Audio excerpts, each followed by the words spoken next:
हरे कृष्णा। पुरुषोत्तम मास महात्म्य कथा अध्याय 13।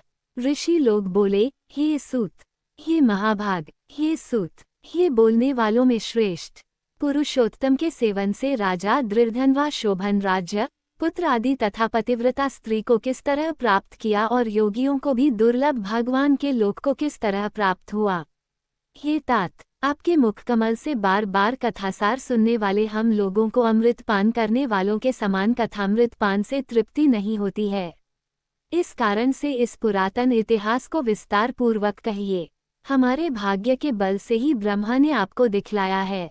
सूत जी बोले, हे विप्र लोग, सनातन मुनि नारायण ने इस पुरातन इतिहास को नारद जी के प्रति कहा है, वही इतिहास इस समय मैं आप लोगों से कहता हूँ। मैंने जैसा गुरु के मुख से राजा दृढ़धनवा का पापनाशक चरित्र पढ़ा है, उसको सब मुनि श्रवण करें। श्री नारायण बोले, हे ब्राह्मण नारद, सुनिए, मैं पवित्र करने वाली गंगा के समान राजा दृढ़धनवा की सुंदर तथा प्राचीन कथा कहूँगा। है देश का रक्षक, श्रीमान बुद्धिमान तथा सत्यपराक्रमी चित्रधर्मा नाम का राजा था। उसको दृढ़धनवा नाम से प्रसिद्ध अति तेजस्वी, सब गुणों से युक्त, सत्य बोलने वाला, धर्मात्मा और पवित्र आचरण वाला पुत्र हुआ। कान तक लंबे नेत्र वाला, चौड़ी छाती वाला, बड़ी भुजा वाला, महातेजस्वी वह राजा दृढ़धनवा प्रशस्त गुण समूहों के साथ साथ बढ़ता गया। वह चतुर राजा दृढ़धनवा प्रसन्नता के साथ गुरु के मुख से एक बार कहने मात्र से पूर्व में पढ़े हुए के समान व्याकरण आदि 6 अंगों के साथ 4 वेदों का अध्ययन। हरे कृष्णा। सभी को अधिक मास की हार्दिक शुभकामनाएं। आपका दिन मंगल में हो। पुरुषोत्तम मास महात्म्य कथा अध्याय 4। श्री नारायण बोले, हे नारद, भगवान पुरुषोत्तम के आगे जो शुभ वचन अधिमास ने कहे वह लोगों के कल्याण की इच्छा से हम कहते हैं, सुनो। अधिमास बोला, हे नाथ, हे कृपानिधे, हे हरे, मेरे से जो बलवान है उन्होंने, यह मलमास है, ऐसा कहकर मुझ दीन को अपनी श्रेणी से निकाल दिया है। ऐसे यहाँ आए हुए मेरी आप रक्षा क्यों नहीं करते। अपने स्वामी देवता वाले मासादिकों द्वारा शुभ कर्म में वर्जित मुझ स्वामिरहित को देखते ही आपकी दयालुता कहाँ चली गई और आज ये कठोरता कैसे आ गई। हे भगवान, किंसरूप अग्नि से जलती हुई वसुदेव की स्त्री देवकी की रक्षा जैसे आपने की वैसे ही, हे दीनवत्सल, कहिए मुझ शरण आए कि आज कैसे रक्षा नहीं करते। पहले द्रुपद राजा की कन्या द्रौपदी की दुशासन के दुख से जैसे आपने रक्षा की वैसे हे दीनदयाला, कहिए मुझ शरण आए कि आज कैसे रक्षा नहीं करते। यमुना में कालिया नाग के विष से गौ चराने वालों तथा पशुओं की आपने जैसे रक्षा की वैसे हे दीनवत्सल, कहिए मुझ शरण आए कि आज कैसे रक्षा नहीं करते। पशु और पशुओं को पालने वालों एवं पशुपालकों की स्त्रियों की जैसे पहले व्रज में सरपत के वन में लगी हुई अग्नि से आपने रक्षा की वैसे हे दीनवत्सल, कहिए मुझ शरण आए कि आज कैसे रक्षा नहीं करते।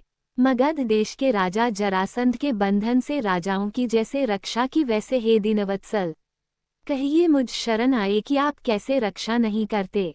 आपने ग्राह के मुख से गजराज की झट आकर जैसे रक्षा की वैसे हे दीनवत्सल, कहिए मुझ शरण आए कि आज कैसे रक्षा नहीं करते। श्री नारायण बोले, इस प्रकार भगवान को कह स्वामी रहित मलमास आंसू बहता मुख लिए जगतपति के सामने चुपचाप खड़ा रहा। उसको रोते देखते ही भगवान शीघ्र ही दयार्द्र हो गए और पास में खड़े दीनमुख मलमास से बोले। श्रीहरि बोले, हे वत्स, क्यों इस समय अत्यंत दुख में डूबे हुए हो। ऐसा कौन बड़ा भारी दुख तुम्हारे मन में है। दुख में डूबते हुए तुझको हम बचाएंगे, तुम शोक मत करो। मेरी शरण में आया फिर शोक करने के योग्य नहीं रहता है। यहाँ आकर महादुखी नीच भी शोक नहीं करता, किसलिए तुम यहाँ आकर शोक में मन को दबाए हुए हो। जहाँ आने से न शोक होता है, न कभी बुढ़ोती आती है, न मृत्यु का भय रहता है, किंतु नित्य आनंद रहा करता है। इस प्रकार के वैकुंठ में आकर तुम कैसे दुखित हो। तुमको यहाँ पर दुखित देखकर वैकुंठवासी बड़े विस्मय को प्राप्त हो रहे हैं। हे वत्स, तुम कहो इस समय तुम मरने की क्यों इच्छा करते हो। श्री नारायण बोले, इस प्रकार भगवान के वाक्य सुनकर बोझा लिए हुए आदमी जैसे बोझा रखकर श्वास पर श्वास लेता है, इसी प्रकार वास लेकर अधिमास मधुसूदन से बोला। अधिमास बोला, हे भगवान, आप सर्वव्यापी हैं, आपसे अज्ञात कुछ नहीं है, आकाश की तरह आप विश्व में व्याप्त होकर बैठे हैं। चर अचर में व्याप्त विष्णु आप सबके साक्षी हैं, विश्व भर को देखते हैं। विषय की सन्निधि ने भी विकार शून्य आप में शास्त्र मर्यादा के अनुसार सब भूत स्थित हैं। हे जगन्नाथ, आपके बिना कुछ भी नहीं है। क्या आप मुझ अभागे के कष्ट को नहीं जानते हैं? तथापि हे नाथ, मैं अपनी व्यथा को कहता हूँ। जिस प्रकार मैं दुख जाल से घिरा हुआ हूँ, वैसे दुखित को मैंने न कहीं देखा है और न सुना है। क्षण, निमेष, मुहूर्त, पक्ष, मास, दिन और रात सब अपने अपने स्वामियों के अधिकारों से सर्वदा बिना भय के प्रसन्न रहते हैं। मेरा न कुछ नाम है, न मेरा कोई अधिपति है और न कोई मुझको आश्रय है। अतः क्षणाधिक समस्त स्वामी वाले देवों ने शुभ कार्य से मेरा निरादर किया है। यह मलमास सर्वदा त्याज्य है, अंधा है, गर्त में गिरने वाला है, ऐसा सब कहते हैं। इसी के कारण से मैं मरने की इच्छा करता हूँ, अब जीने की इच्छा नहीं है। निंद्य जीवन से तो मरना ही उत्तम है। जो सदा जला करता है वो किस तरह सो सकता है? हे महाराज, इससे अधिक मुझको और कुछ कहना नहीं है। वेदों में आपकी इस तरह प्रसिद्धि है कि पुरुषोत्तम आप परोपकार प्रिय हैं और दूसरों के दुख को सहन नहीं करते हैं। अब आप अपना धर्म समझकर जैसी इच्छा हो वैसा करें। आप प्रभु और महान हैं, आपके सामने मुझ जैसे पामक को घड़ी घड़ी कुछ कहते रहना उचित नहीं है। मैं मरूंगा, मैं मरूंगा, मैं अब न जीऊंगा, ऐसा पुनः पुनः कहकर वह अधिमास, हे ब्रह्मा के पुत्र, चुप हो गया और एकाएक श्री विष्णु के निकट गिर गया। तब इस प्रकार गिरते हुए मलमास को देख भगवान की सभा के लोग बड़े विस्मय को प्राप्त हुए। श्रीनारायण बोले, इस प्रकार कहकर चुप हुए अधिमास के प्रति बहुत कृपा भार से अवसन्न हुए श्री कृष्ण मेघ के समान गंभीर वाणी से चंद्रमा की किरणों की तरह उसे शांत करते हुए बोले।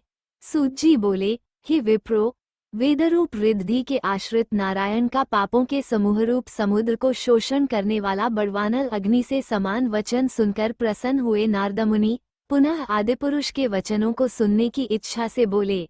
इति श्री बृहन्नारदीय पुराणे पुरुषोत्तममास्मा।